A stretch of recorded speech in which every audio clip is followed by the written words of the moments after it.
Welcome to the show. Thanks so much for having me. Dude, I'm super pumped. This is exciting. Yep. Yeah. Look, gosh, I always start with the same thing. You know, you've been now in the business a year. Mm-hmm. What were you doing before? Yeah. So before this, I was in landscape construction. And before that, I was in aviation to be an aircraft maintenance technician. Whoa, aviation? Yeah. Like planes? Yeah, airplanes. Okay, all right. To do maintenance on planes? Yep. That's wow, correct. what got you into that? Well, I was driving for Uber and I met somebody. It's a contact sport. Yeah, it is. Yep. So I was just driving a flight pilot, or not a pilot, I'm sorry, a student, right, to be a pilot. And they were at the flight school and they let me know, like, hey, like, if that's something you think you'd be into, like, check out the program. I checked out the program and you needed, like, certain, like, scholarships to get in or pay for it. I wasn't going to pay for it. So the next best thing was to be the mechanic. So I got my foot in the door there. Now you were already good, because I know you're tinkering with your car right now. Yep. So you were already into like cars and engines and things already. Mm-hmm. Okay, so that kind of fit in that wheelhouse. Yeah. Always been kind of like hands-on, wanted to be that way. Yeah. So yeah, I got in there, and then eventually I was like, well, I always had like a desire to do my own thing. Whatever I was going to do, whether it was aviation, I was going to open my own shop. Anything else, I was just going to do my own thing. So at a point, I was just like, hey, like, I don't think that this is the path that I want to pursue, right? What's the next thing that I can try, you know? Because I was what, like 20, 21, 22? Okay, yeah. So I went into landscaping, got into that, and then to get a little more experience, I ended up working at a company called Onsite. So, yeah, and I learned a lot there. The foremen were great. So. Nice. Yeah, great company. Yep. Yeah. So how long were you with them? I was with them for more than, I think, around 9 months. Okay. Around 9 months, and then we met. That's how we met. Yeah. Yeah. Yep. So that was really cool. I actually was we were picking out stones for the walkway for your house, actually. And I had a conversation with your wife, Katie, and she was awesome to work with. But we just talked about what you guys were doing with your property, and she found out that I was interested in real estate. And so she was like, hey, well, if you're ever looking for a career change, because I had let her know I think I was looking to get engaged at that time. So she said, if you're ever looking for a career change, wanting to earn more, then, I mean, talk to my husband. And then I think we interviewed maybe a week. It was pretty quick after that. Yeah, it was fast. It was really fast. But yeah, so then we interviewed. I got the position as your administrative assistant, which was like my first like big title job. The most letters. Yep. I saw you sent me a text when after I got hired. You sent me like a picture of like my nameplate for the office. Oh yeah. And I showed it to like my whole family. They were like, that's awesome. Yeah. Now, what made you think? Because obviously, so you started that conversation with my wife. I didn't know that about that you would show an interest in real estate. What was that from? Mm-hmm. So when I was younger, he's like my brother. He lived with us like when I was a sophomore till he graduated. But him and we were looking into like all sorts of different business ventures, and one of them was like reverse wholesaling houses. Oh, yeah. Okay. I think his older brother was into it, and so we were just like, oh, he's doing it. He's making great money. Like, let's do it, you know. So that's where it started as far as real estate goes. But then even Jaslyn, my fiance, her mom is a real estate broker. So just kind of been around it a little bit too. Yeah. That's cool. Yeah. Okay. So how you like it so far? I love it. I honestly, initially, I was like, I don't know if this is for me, because like being in an office all day, being on the phone, just thinking more than actually physically doing was just different. Totally different. Culture was different. I'm used to like obviously having simpler work and then just being able to like joke around all day, you know. Dude, I'd come home and some of those on-site guys were taking naps in the wheelbarrow. Yeah. Now, granted, they were there at 5 a.m. It's 100 and something degrees out, and they're slamming. So I'm like, dude, they deserve a break. Right. Like, what are they doing? Yeah. But and it wasn't like they laughed. They'd literally like rest for 30, 40 hours, but then then work again. I'm like, gosh. Yeah. Like, sometimes I would think they'd want to be in an office. Yeah. But you're right. It's totally different being out and moving and doing stuff. Yeah, goofing off a little bit, but it's just different than, like, sitting in an office in a confined, like, 3x3 little spot on the phone all day. Like, man, I feel like I'm going to get pudgy. Yeah. Right? Yeah, I'm getting there. But yeah, that was kind of the biggest shift for me, like, not being, like, physically active, like, kind of I think mentally it plays a game. Yeah. You know, it takes a toll on you. So, but no, I definitely like can relate to that. Like waking up super early, getting out, working. I mean, pushing yourself. I mean, for your yard, it was cool. I know you moved some rocks recently. That's what I was doing the first day we got to your house. I had a little shovel and I was just grinding, going. Yeah, yeah. But it's fun. Like I don't know, something about it is enjoyable. Yes, and you know it's interesting because I found the joy of it because it's my house, right. So I'm moving the stuff, but you're doing it for someone else, yeah, right. So that's a different thing. Mm-hmm. But that's pretty cool that you find joy in that. Mm-hmm. It's satisfying looking back at old jobs. Like if I drive through old neighborhoods or something like that, and I'll see like, yeah, I did that yard. Mm-hmm. I remember you see the pavers. Yeah, they look good, don't they? Yeah, I did that. Yeah, that's pretty cool. Yeah, I love that. So, all right, so getting into the business, what was the start like? How was that process? What were some of the things that you like doing? Mm-hmm.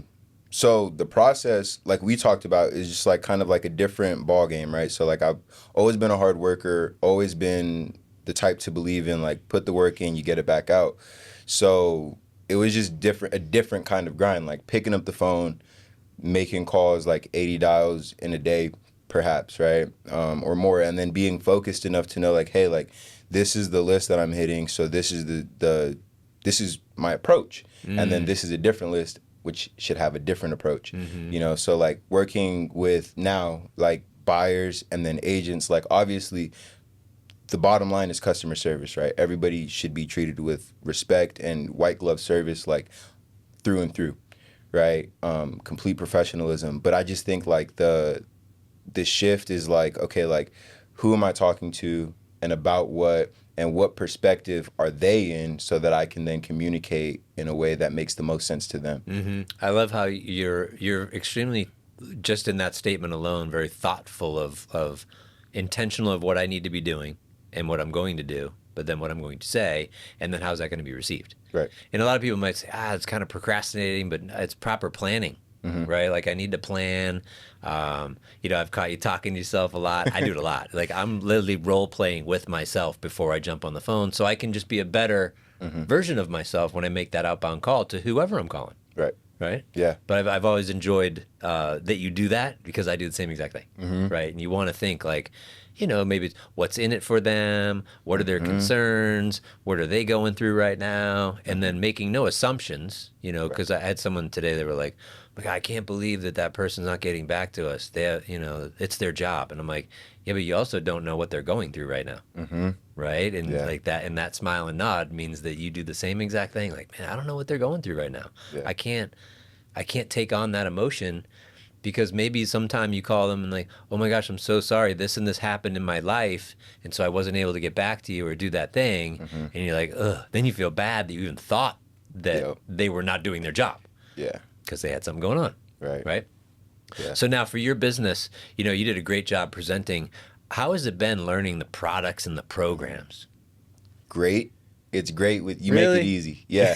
The reason I say that is because, like, I don't know, like, I think about, like, if I was not on your team, right? If I was not in this position, like, working with you guys, like, it would be so much harder to learn these things, right? Because like we're in conversation about it every day. Like every day you run through the pipeline and are like, hey, like what's up with this file, this file, this file, this file. And a lot of times, like we've talked about before, the cases are not always, or the files are not always vanilla and straightforward. So there's different products, there's different programs for a lot of them, and they're all at a different stage going through a different situation.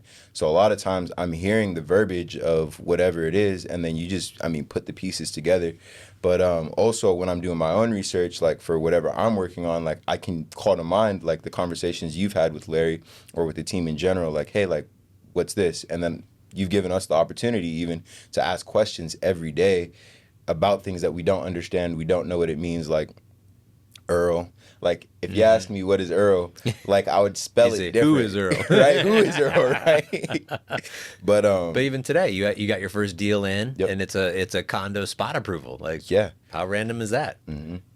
For those of you who don't listen, that's a random file to even get, and it's your very first deal. So you get to learn on that, educate people on that. It's a talking point. Maybe it's an email, maybe it's a video, right? Yeah, and then Nova as a whole too. Like they have a lot of great teams in place, like product, right? That if I don't know something or if I'm curious to know more about something, I can reach out to them, and it's so accessible. So that's why I say learning is fun and easy, because just being in this environment makes it that way.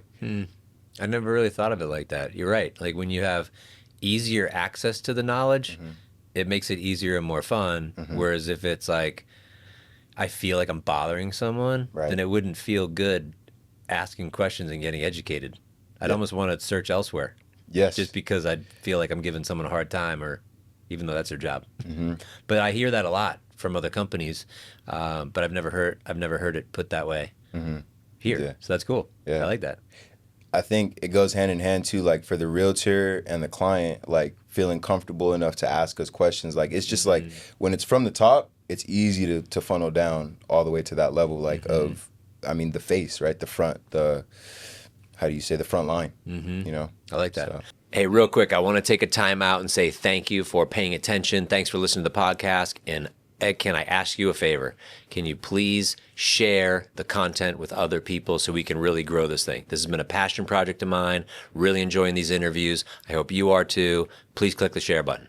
Well, speaking of the realtors, so you were given the assignment of go after a bunch of realtors, right? Because we're a referral-based company. It's not chase refis, because that's very market dependent. As rates are going up, you have no business and you exit the industry. And as rates are coming down, it's great, but it's not sustainable. Right. So we chase realtors. How many did you end up meeting in your first year? In my first year, probably more than I have on my list, but that I've been tracking, I'm at like 87. That's awesome. It's climbing. That's killer. Yeah. Cool. And how did you meet a lot of those? Open houses, just hitting open houses every week. I think the minimum for me was like four a week. But oftentimes I hit more than that. Yeah, sometimes you were hitting 4 to 6 a day. Yeah. At one point I was for a little while. And that was nice. I really enjoyed that because like you get so many more reps and in a shorter period of time. And so like I'll go to one and then it'll be like a good experience, right? Like ask great questions. I was able to overcome certain things. And then I'll go to the next one, but just like that much sharper and that much quicker. You kind of get into a flow state. Yeah. Rather than like 1 a day gets me to 4 or 5 a week. You get 4 in a day. You're just in a nice little rhythm. Yeah. That's good. Oh, that's a good point. Yeah. Now, what'd you find as you started getting further in that list and you were doing all these follow-ups? How did you manage that? That was a little more challenging, and even now it's hard because like the list is so big that like if you were to call everybody on that list and then follow up with like other leads that you have in the pipeline and then other things that you have going on just around the office, like there's just probably not enough time in the day. Right. So for me, what I've done is like as the list got larger, I would break it down into sections. Okay. So like the most recent realtors that I've met, I figured, well, I don't have a ton of or a great deal of time with them. They don't know my voice well. They haven't seen my face a lot. So those are the ones I should probably focus on. So I would get to those ones and then go up the list. And then when I got to a certain point where I was like, okay, like all these people I've been in contact with for a really long time, then I would hit them up and start from the top and work down. Nice. I like that. And so are you blocking this time in your calendar throughout the week? Yeah. So the way I do it is, well, now it's a little different. It's ever changing, I feel. But so right now, like Mondays will be like all the agents that have sent me leads that we have something in the pipeline for, whatever it is, like all of them are getting hit up on Monday. Tuesday, any updates on those are getting hit up. And then I go back into people who I'm still trying to establish a relationship with. And then on throughout the week. So like Wednesday will usually be, I think, a day that I'm reaching out to like pre-approvals and making sure they're all good, trying to drum up new business for myself. And then for the agents that I'm working with, just trying to meet more people, I guess. And then Thursday, I'll go back to more people that I'm already in a relationship with.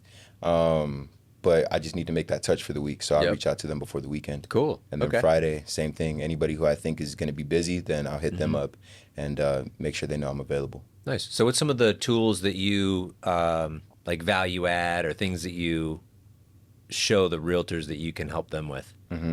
Well, the team is, I think, the largest value there is, right? So, I mean, we have our title as loan coordinator, but he's pretty much pre-underwriting, right? We have a couple of different processors in here working on files, and then obviously you, Larry, having a ton of experience, just having a team underwriter in-house, having a team, that's one of the biggest flexes I think of.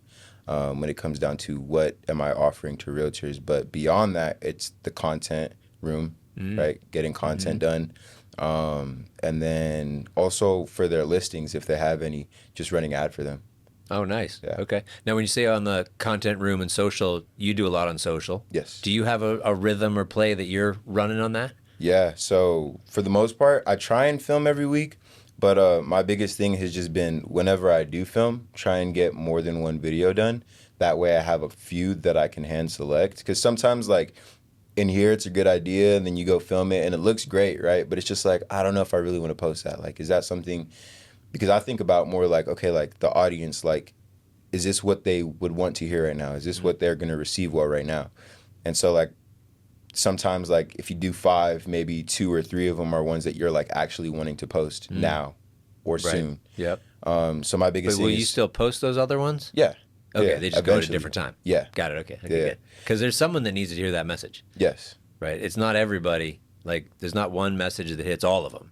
So Right. that's why we batch them up. I like that. That's kind of like that same thing of you get into a rhythm and a flow of your open houses. It's the same with your videos, right? You warm up your voice, your brain starts flowing well. Yeah, exactly. You read some of our scripts, and you're like, oh, I got this one I want to do, or this one I want to do. Okay, great. And then you just, all you got to do is change outfits, change sceneries, because that's why we did so many different, I call them vignettes, but different backgrounds for you, so it can look like it was shot on different days, but you got into a nice flow and a rhythm to shoot in the same day.